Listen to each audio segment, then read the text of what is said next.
नमस्कार, भारत की बात में आपका स्वागत है। मैं हूं रोहित सिंह सावल। लोकसभा चुनाव के लिए अब सिर्फ 73 दिन बाकी बच गए हैं। भारतीय जनता पार्टी इस बार अब की बार 400 पार का नारा दे रही है, तो बीजेपी को रोकने के लिए इंडिया अलायंस भी पूरी शिद्दत के साथ जुटा हुआ है। हालांकि इंडिया अलायंस में अभी भी कई तरह के मतभेद हैं, लेकिन तैयारी दोनों तरफ से जारी है। बीजेपी के सामने चुनौती यह है कि 400 पार का नारा तो बीजेपी ने दिया है, लेकिन दक्षिण भारत और पश्चिम बंगाल जैसे राज्य ऐसे हैं जहां पर बीजेपी की स्थिति कमजोर है।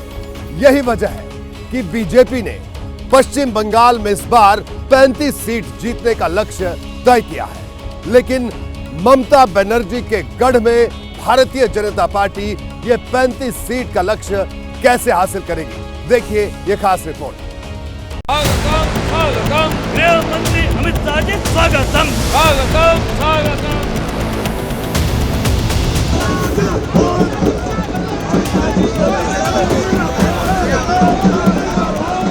देश के हर राज्य में भारतीय जनता पार्टी की सरकार बने, हमारे सिद्धांतों की सरकार बने, वो हमारा लक्ष्य है।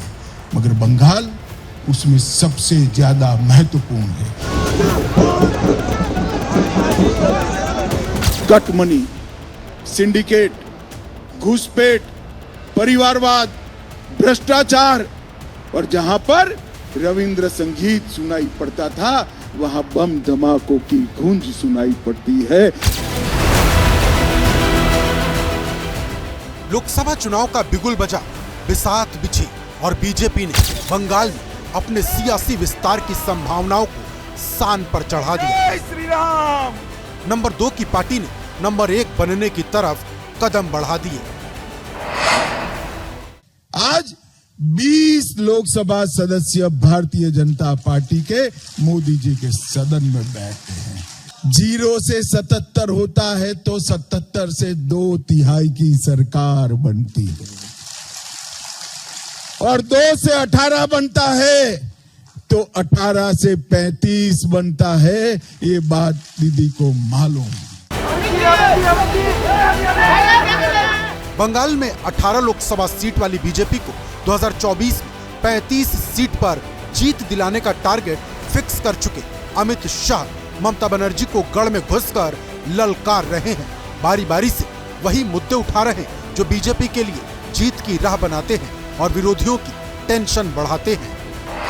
दीदी कई बार हमारे शरणार्थी भाइयों को गुमराह कर रही कि सीए होगा नहीं होगा, कानून बनाकर रुक गए। आज मैं आप सबके सामने कहकर जाता हूं, सीए इस देश का कानून है, इसको कोई रोक नहीं सकता, सबको नागरिकता मिलने वाली है।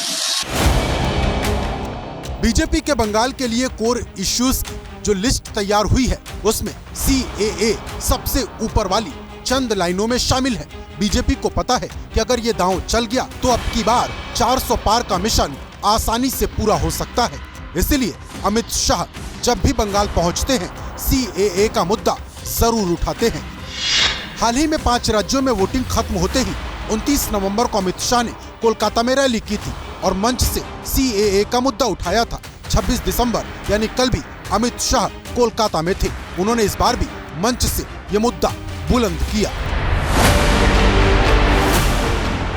सवाल यह है कि बीजेपी बंगाल में बार बार सीएए का मुद्दा क्यों उठा रही? इसका जवाब मतुआ समुदाय की आबादी और उसके चुनावी असर के आईने में समझना होगा। दावा किया जाता है कि पश्चिम बंगाल में मतुआ समुदाय के करीब 3 करोड़ लोग हैं। राज्य में अनुसूचित जाति की आबादी में ये दूसरा सबसे बड़ा हिस्सा है। इस समुदाय का कम से कम 5 लोकसभा सीटों पर चुनावी प्रभाव है। ये लोग मूल रूप से बांग्लादेश के निवासी हैं, जो वहां होने वाले दमन से बचने के लिए भारत पहुंचे। इनकी बड़ी आबादी आज भी नागरिकता का इंतजार कर रही और बीजेपी सीएए लागू करके इनकी मांग पूरी करने का वादा कर चुकी है। सीए मूल रूप से और खास तौर से पश्चिम बंगाल और बिहार के लिए ही बना हुआ है, और वहाँ पर ये मुद्दा उठाया जाना सीधे कनेक्ट करता है वहाँ की जनता के लिए, जो जनता है उसकी अस्मिता के लिए। और वो चाहे बंगाली अस्मिता में हो चाहे बिहारी अस्मिता को हो, तो वो सीए को मतलब सीए से जुड़े हुए मुद्दे या लोग जो हैं वो उनके अस्मिता को खतरा पहुंचा रहे हैं। ठीक तरीके से ये मुद्दा उठाए तो निश्चित रूप से भारतीय जनता पार्टी को फायदा हो सकता है। इस समुदाय के लोग पहले टीएमसी के करीब थे, लेकिन अब ये बीजेपी के साथ माने जाते हैं। मतुआ समुदाय के प्रभावशाली नेताओं में गिने जाने वाले शांतनु ठाकुर केंद्रीय मंत्री हैं। वैसे बीजेपी की रणनीति बंगाल में सिर्फ सीएए तक सीमित नहीं है। 35 वाले प्लान में घुसपैठियों का मुद्दा भी शामिल है। पश्चिम बंगाल में भारतीय जनता पार्टी की सरकार बनने का मतलब है घुसपैठ पूर्णतया रुक जाना और घुसपैठ को सील कर देना। पश्चिम बंगाल में भारतीय जनता पार्टी की सरकार बनने का मतलब है गाय की तस्करी रोक देना। ये वही मुद्दा है जिसने 2021 के विधानसभा चुनाव में 3 सीट वाली बीजेपी को 77 सीटों पर और 2019 के लोकसभा चुनाव में 2 सीटों से 18 सीटों तक पहुंचाया था। बीजेपी को उम्मीद है कि लोकसभा की 35 सीट जिताने में ये मददगार हो सकता है। मुझे लगता है कि बीजेपी के सामने सीटें बढ़ाने से ज्यादा चुनौती सीटें बचाने की है पश्चिम बंगाल में, क्योंकि जिस तरह विधानसभा चुनाव में भाजपा को, मैं उसको विफलता इसलिए मानूंगा कि जितनी ताकत बीजेपी ने लगाई थी लोकसभा चुनाव और उसके बाद विधानसभा चुनाव में, और जितना मोदी जी ने सघन प्रचार किया था, उस हिसाब से उसकी सीटें कम से कम 100 से ऊपर आनी चाहिए थी, लेकिन 77 रह गई। तो उतनी ही ताकत क्या इस बार लगा पाएगी बीजेपी, क्योंकि इस बार सिर्फ बंगाल विधानसभा का चुनाव नहीं है, इस बार चुनाव पूरे देश का होगा लोकसभा में। वैसे बीजेपी का ध्यान जितना मुद्दों पर है, उतना ही जोर जीत की रणनीति बनाने पर भी। केंद्रीय गृह मंत्री अमित शाह और बीजेपी के राष्ट्रीय अध्यक्ष जेपी नड्डा ने मिशन बंगाल के लिए 15 सदस्यों वाली कोर कमेटी बनाई है। इसमें बंगाल से 4 केंद्रीय पर्यवेक्षक हैं।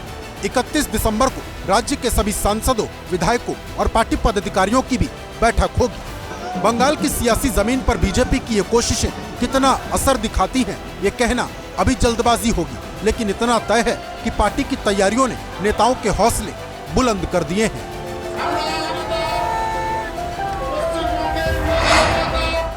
उन दोनों का आने के बाद हम लोग का सेल्फ कॉन्फिडेंस भी बहुत बढ़ गया है, और हम लोग चाहते हैं कि ये हम लोग जिला में, मंडल में, बूथ में ये आत्मविश्वास बढ़े। जो करप्शन टीएमसी ने इतना दिनों से किया है, इतना सालों से किया है, जनता के पास लेके जाएंगे। इस काम में सबसे ज्यादा मददगार होंगे बीजेपी के सोशल मीडिया वॉरियर, जिन्हें बीजेपी पहले भी आजमाती रही है। अमित शाह ने कार्यकर्ताओं के आगे अपनी बात रखते समय साफ कर दिया था कि मिशन बंगाल में social media major role play करने वाला है। पूरे देश भर में सोशल मीडिया का चुनाव में बहुत बड़ा महत्व है। दुनिया में तो कई सारे चुनाव सोशल मीडिया से ही लड़े जाते हैं, परंतु आज मैं ऐसे प्रदेश में हूं, पश्चिम बंगाल में हूं, जहां पर भारतीय जनता पार्टी का चुनाव जीतने का एकमात्र आधार सोशल मीडिया है। बीजेपी के लिए बंगाल उम्मीदों की वो जमीन है जहां से मिलने वाली बढ़त उसके लिए अब की बार 400 पार का सपना साकार करने में बड़ी मददगार हो सकती है। देखिए, इंडिया अलायंस में जहां तक कांग्रेस की बात है, कांग्रेस चाहती है कि वो ज्यादा से ज्यादा सीट पर चुनाव लड़े, लेकिन कांग्रेस की मुश्किल उसके सहयोगी दल है। जैसे उत्तर प्रदेश में समाजवादी पार्टी कांग्रेस को ज्यादा सीट नहीं देना चाहती, वैसे ही बिहार की अगर बात करें तो बिहार में आरजेडी और जेडीयू जैसी पार्टियां खड़ी हैं, तो पंजाब में आम आदमी पार्टी खड़ी है। ऐसे में कांग्रेस एक बड़े संकट से गुजर रही है कि आखिरकार इन प्रदेशों में झुके तो कितनी झुके, यानी कितनी सीटों पर वो तैयार हो चुनाव लड़ने के लिए। लेकिन अब कांग्रेस के सामने एक नई मुश्किल है, वो मुश्किल है महाराष्ट्र, जहां पर महाविकास अघाड़ी जो कि गठबंधन है जिसमें कांग्रेस भी शामिल है, गठबंधन के सहयोगी कांग्रेस को ज्यादा सीटें देने के हक में नहीं है।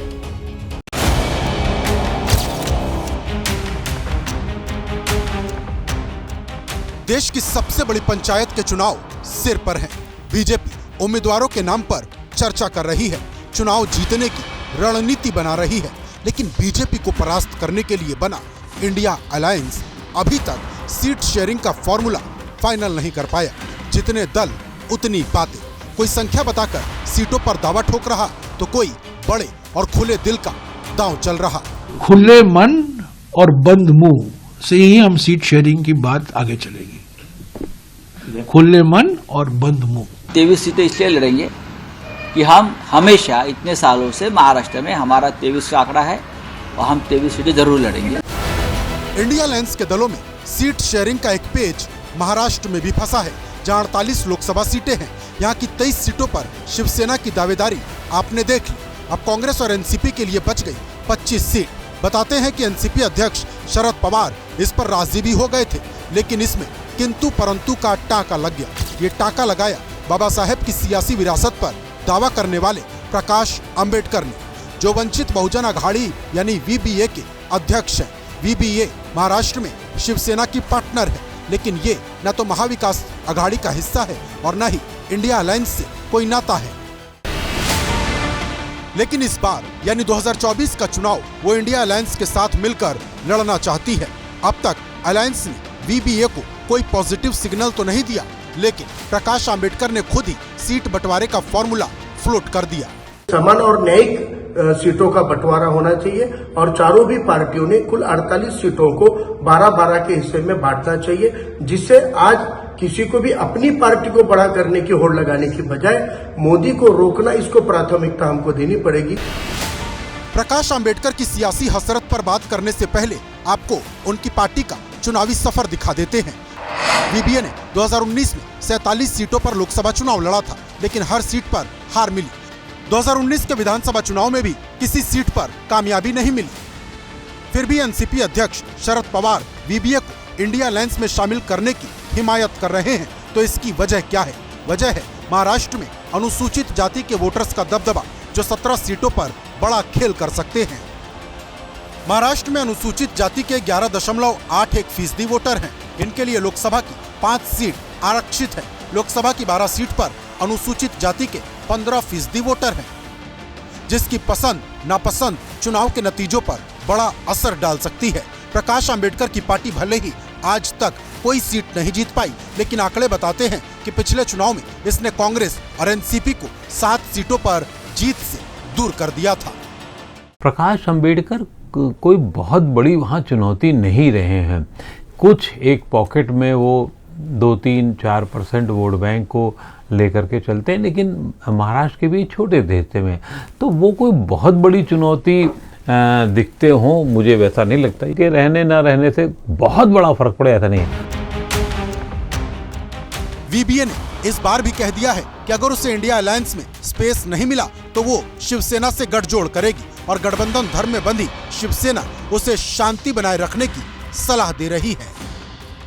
देखिए, मैं इस वक्त गोरखपुर में मौजूद हूं और उत्तर प्रदेश की राजनीति के लिहाज से गोरखपुर बहुत महत्व रखता है, क्योंकि भारतीय जनता पार्टी इस बार लोकसभा चुनाव में पूर्वांचल में एक तरफा बढ़त बनाना चाहती है, क्योंकि पूर्वांचल से ही नरेंद्र मोदी चुनाव लड़ेंगे, पूर्वांचल से यानी गोरखपुर से योगी आदित्यनाथ आते हैं। और दूसरी बात, अगर भारतीय जनता पार्टी अब की बार 400 पार का नारा दे रही है तो उत्तर प्रदेश की 80 सीटों पर उसे पिछली बार से ज्यादा बेहतर प्रदर्शन करना होगा। यही वजह है कि लखनऊ में आज बीजेपी ने पूरे उत्तर प्रदेश के भारतीय जनता पार्टी के तमाम जिला अध्यक्षों को बुलाया और उनके साथ 24 के चुनाव की रणनीति बनाई।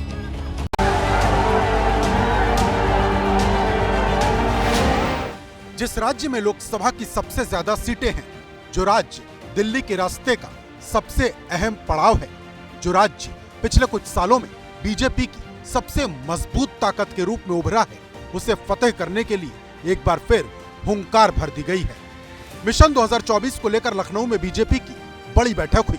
पार्टी दफ्तर में 400 पार के नारे को सफल बनाने के लिए हर क्षेत्र और हर जिले के नेता पहुंचे। उन्हें जीत का मंत्र देने के लिए प्रदेश अध्यक्ष भूपेंद्र चौधरी और महामंत्री संगठन धर्मपाल सिंह मौजूद थे और बैठक में इसी बात को लेकर रणनीति बनी कि यूपी की 80 में से 80 सीटों पर जीत का कमल कैसे खिलाया जाए। बैठक में मोदी की गारंटी को लोगों तक पहुंचाने पर जोर दिया गया। गांव-गांव जाकर केंद्र और प्रदेश सरकार की योजनाओं के प्रचार की बात हुई। भ्रष्टाचार और अपराध पर लगाम लगाने की बात को लोगों तक पहुंचाने के लिए कहा गया। रामलला की प्राण प्रतिष्ठा का कार्यक्रम ज्यादा से ज्यादा लोगों तक कैसे पहुंचे, इसका लक्ष्य तय हुआ। लोकसभा चुनाव की तैयारी की दृष्टि से भारतीय जनता पार्टी की केंद्रीय इकाई ने जो निर्णय किए हैं, उन निर्णय को हम संगठनात्मक दल के नाते, हमारा संगठन है, हम नीचे तक अपनी तैयारी करेंगे और जो जो काम केंद्रीय नेतृत्व की अपेक्षा है, उस काम के आधार पर माननीय मोदी जी के नेतृत्व में हम अपना पूरा रिपोर्ट कार्ड लेकर प्रदेश की जनता के सामने जाएंगे। यानी बीजेपी पूरी तरह से चुनावी मोड में है। यूपी की सभी 80 सीटों पर विस्तारक भेजकर प्रत्याशियों के चयन पर भी मंथन शुरू हो चुका है। सांसदों का क्षेत्र में काम कैसा रहा, इसकी रिपोर्ट भी तैयार हो रही और माना जा रहा कि जनवरी के आखिरी हफ्ते में उम्मीदवारों की पहली लिस्ट जारी हो सकती है।